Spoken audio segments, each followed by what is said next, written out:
سەرۆک مامجەلال هەمیشە دیپلۆماسیەتی وەک ستراتیژێکی لە پێشینە و ئامڕازێکی سەرەکی بۆ بەدیێنانی ئامانجەکانی گەلی کورد بەکارهێناوە.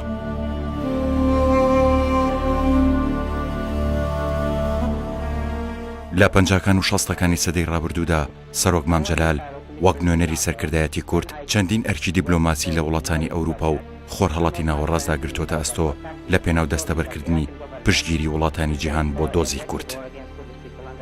لەو چوارچێوەیەدا سەرۆک تاڵەبانی لە ساڵی 1955 سەفەری دەرەوەی عێراقی کرد و لە فستیڤاڵی لاوان و قوتابیانی جیهانی لە واشۆی پایتەختی پۆلۆنیا بەشداری کرد و لێوە سەردانی یەکێتی سۆڤێت و چینی کرد.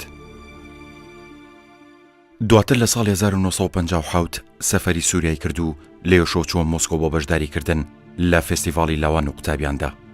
ناو کووردا لە هەموو کەسێ زیاتر لە ڕووی دیپلۆماسیەوە دۆڵی هەبوو بێ، چونکە هەم وەکو شەخص دەوری هەبووەلەوە دائیما لە ڕووی پەیوەندی و لە ئۆپۆزیسیۆن بووە کە لە حیزبی خۆی بووە، بەڵام کە بوو بەسەرە کۆماریژی تر دەوری دیپلۆماسی زۆر بوو و طبعا لە دەوری دیپلۆماسی هەوڵەدا بۆ عێراقیش و بۆ کوردیش و بە شتێک گشتی لەبەرەوە دەوری زۆر بووە، زۆر لێپرسەوانی دنیای دیوە، زۆر لە کۆبوونەوەکان لە کۆنفرانسەکان و توانیویشێتی دائیما توانە ئەوەی هەبوو لەگەڵ لایەنەکەی تر بە شێوەیە قسە بکە کە زیاتر بهێنێتە پێش ڕێ بکەون تەفاهم بکەن نەرمونیانی و ئەو شتانەی هەبوو کەەوە گرنگ بوو تەوان و لە عینی وەختیشا دیفاعی لە میلەت خۆی کردووە، دیفاعی کردووە لە کێشەی کورد.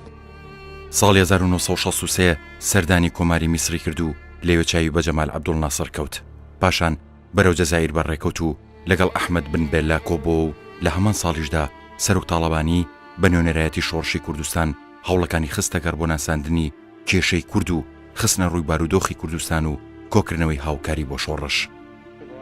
لەو چوارچێوەیەشدا سەردانی چەند وڵاتێکی ئەوروپای کرد کە گرنگترینیان وێزگەی سەردانەکەی فەڕەنسا بوو. Why have you come to Paris?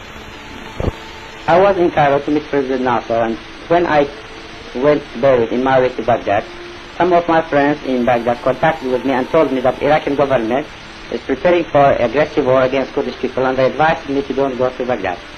Then I used this fortune to come to Europe and to contact with Kurdish organizations and personalities and with friends of Kurdistan, journalists, personalities, politicians and others to explain for them more about Kurdish cause and Kurdish aim.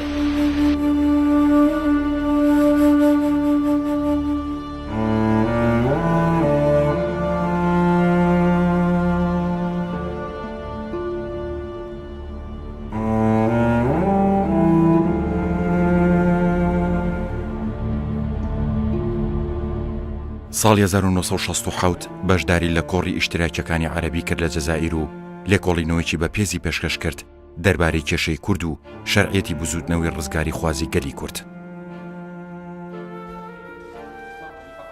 هەوڵە دیپلۆماسیەکانی سەرۆک مامجەلال مەودایەکی گشتگیری هەبوو و خەباتی لە پێناو مافەکانی گەلی کورد لە هەر چوار پارچەی کوردستان کردووە.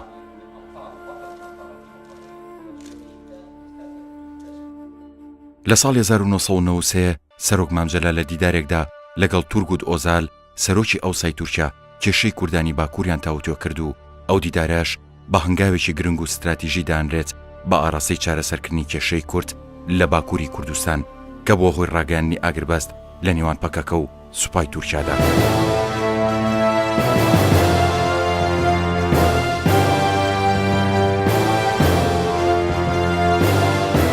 بسم الله الرحمن الرحيم. أقسم بالله العظيم أن أؤدي مهامي ومسؤولياتي القانونية بتفان وإخلاص. خەباتی دیپلۆماسی سەرۆک مامجەلال هاوشانی خەباتی چەکداری گەلی کورد لە پێش ڕاپەڕین و دوای ڕاپەڕینیش درێژەی هەبوو و دوای ڕوخانی ڕژێمی سەدام حوسێن ئەرک و بەرپرسیارەتەکانی سەرۆک مامجەلال لە ڕووی دیپلۆماسیەوە چڕتر بووە، بە تایبەت کە دوای ئەوەی لە ساڵی 2005دا بوو بە یەکەم کورد کە لە هەڵبژاردنێکی ئازاددا بە سەرۆک کۆماری عێراق هەڵبژێرا.